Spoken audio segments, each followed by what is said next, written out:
تخيل تصحى من النوم تلاقي نفسك متهم في قضية رأي عام والبلد كلها بتدور عليك. يا ترى ايه اللي ممكن يوصل شاب مصري جدع انه يتحول لأخطر مطلوب للعدالة بين يوم وليلة؟ في فيديو النهاردة هحكي لك قصة مسلسل إفراج اللي داخل السباق الرمضاني بقوة، واللي بيحكي حكاية عباس الريس. تعالوا نشوف الحكاية بدأت ازاي. البداية مع عباس الريس، شاب زي أي شاب فينا، متربي في حواري القاهرة الكبرى، دمه حر وجدع. عباس الريس مش زي أي شاب عادي، لا ده شايل فوق كتافه جبل مسؤولية اخواته البنات وأمه. هو الراجل والسند والظهر بعد غياب أبوه. عارفين انتوا النوع ده من الرجالة اللي بيحرم على نفسه كل حاجة عشان يجيب لاخواته اللي نفسهم فيه. اهو عباس الريس كان كده بالظبط. الحياة كانت بتلطش في عباس يمين وشمال، وظروف المعيشة الصعبة كانت بتضغط عليه. ظروف المعيشة الصعبة كانت بتضغط عليه كل يوم أكتر من اللي قبله، لحد ما وصل لمرحلة الانفجار واضطر إنه ياخد قرار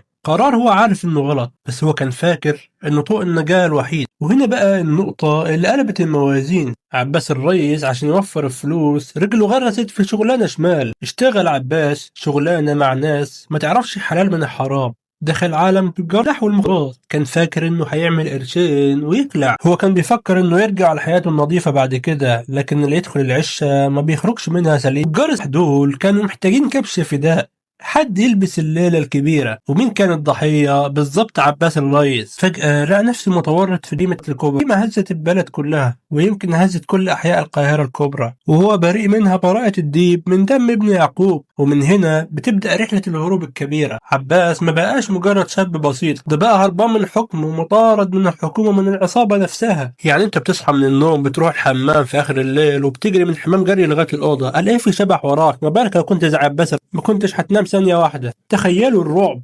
عباس بينتقل من محافظة لمحافظة ومن بلد لبلد. بتنام وانت مفتح عين ومغمض عين، بتحاول تجمع اي دليل يثبت براءتك وانت كل الادلة ضدك. المسلسل ده يا جماعة بيعيشنا حالة الهروب بكل تفاصيلها، الصراع النفسي بين انك تسلم نفسك وتضيع او تكمل هروب عشان تظهر الحقيقة. وبس كده، دي كانت القصة الرسمية لمسلسل إفراج، واللي هنشوفه إن شاء الله في رمضان 2026. وأنا متأكد وأكيد الأكيد إنه جه في بالك شوية أسئلة. تفتكر عباس هيقدر يثبت براءته ولا لأ؟ ولا هيتكتب عليه الظلم للنهاية؟ مستني رأيكم في الكومنتات. لو عجبك الفيديو ما تنساش اللايك والشير عشان يوصلك كل جديد عن أخبار المسلسلات الجاية في رمضان 2026 والقصص بتاعتها. وأقول لكم دلوقتي السلام عليكم.